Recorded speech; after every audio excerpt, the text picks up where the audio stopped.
स्वागत है सभी दोस्तों का पार्ट 2 में। पार्ट का नाम है पतंग, जिसको लिखने वाले हैं आलोक धनवा।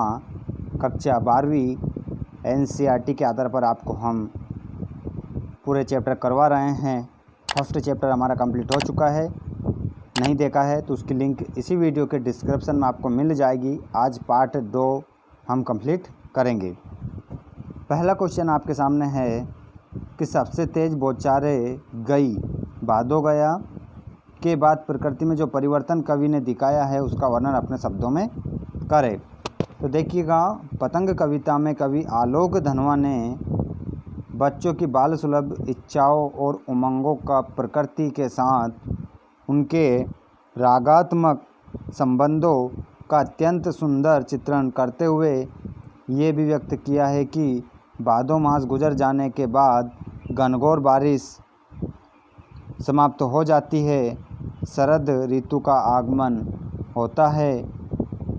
खरगोश की लाल आँखों जैसी चमकीली धूप निकल आती है, इसके कारण चारों ओर उज्जवल चमक बिखर जाती है, आकाश साफ और मुलायम हो जाता है, हवाओं में एक मनोरम सुगंधित महक फैल जाती है। शरद ऋतु के आगमन से चारों ओर उत्साह एवं उमंग का वातावरण होता है, पतंगबाजी का माहौल बन जाता है।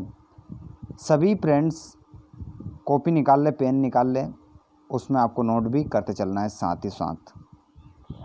क्वेश्चन नंबर 2 देखेंगे कि सोचकर बताइए कि पतंग के लिए सबसे हल्की और रंगीन चीज़, सबसे पतला कागज़, सबसे पतली कमानी जैसे विशेषताओं का प्रयोग क्यों किया है। तो उत्तर देखिएगा, पतंग के लिए सबसे हल्की और रंगीन चीज़, सबसे पतला कागज़, सबसे पतली कमानी जैसे विशेषणों का प्रयोग कर कवि उसका साकार रूप पाठकों के सामने रखना चाहता है, उनके मन में जिज्ञासा जगाना चाहता है तथा पतंग को विशिष्ट बनाकर उसकी ओर ध्यान आकर्षित कराना चाहता है, क्योंकि विशेष वस्तु प्राप्त करने की लालसा सबके भीतर होती है। अब देखिए क्वेश्चन नंबर 3 में बिंदु स्पष्ट करना है आपको। सबसे तेज बौछारे गई भादो गया सवेरा हुआ। ठीक है, तो ये देखिएगा पूरा अपन पढ़ लेंगे इसको। तो यहाँ पर इन पंक्तियों को क्या करना था, स्पष्ट करना था। तो पहली पंक्ति जो है, तेज बौछारे मतलब दृश्य गतिशील बिंब। ठीक है, सवेरा हुआ दृश्य बिंब और खरगोश की आंखों जैसा लाल सवेरा मतलब दृश्य स्थिर बिंब। ठीक है, यहाँ पर तो ये तो आप देख लेना। ठीक है, पूरा स्क्रीनशॉट ले लेना आप। क्वेश्चन नंबर 4 देखेंगे हम फ्रेंड्स, नोट कीजिएगा। और जितने दोस्त हमारे देख रहे हैं अभी तक वीडियो को लाइक नहीं किया तो वीडियो को लाइक ज़रूर कीजिएगा, साथ ही इसी प्रकार के वीडियो को पाने के लिए चैनल को जरूर सब्सक्राइब करें। क्वेश्चन नंबर 4 देखेंगे, जन्म से ही वे अपने साथ लाते हैं कपास। कपास के बारे में सोचें कि कपास से बच्चों का क्या संबंध बन सकता है। तो देखिए यहाँ पर बच्चों के पैर कपास की तरह नरम, मुलायम, हल्के फुल्के और चोट खाने में समर्थ होते हैं, इसीलिए वे पूरे दिन नाच कूद करते रहते हैं। पतंग की ऊंचाई तक पहुंचाने की धुन में वे अपने इतने मग्न हो जाते हैं कि कपास जैसे मुलायम उनके तलवे ज़मीन की कठोरता का अनुभव नहीं कर पाते। ठीक है, चलिए क्वेश्चन नंबर 5 देखेंगे कि पतंगों के साथ साथ वे भी उड़ रहे हैं, बच्चों का उड़ान से कैसा संबंध बनता है।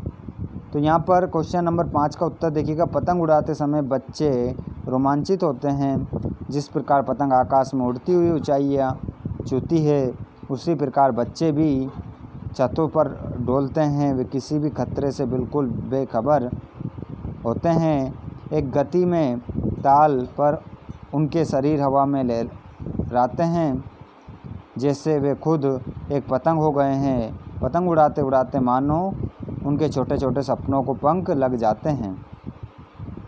क्वेश्चन नंबर 6, तो इसमें भी आपको क्या करना है, इन पंक्तियों का अर्थ बताना है। मैं बता देता हूँ नीचे।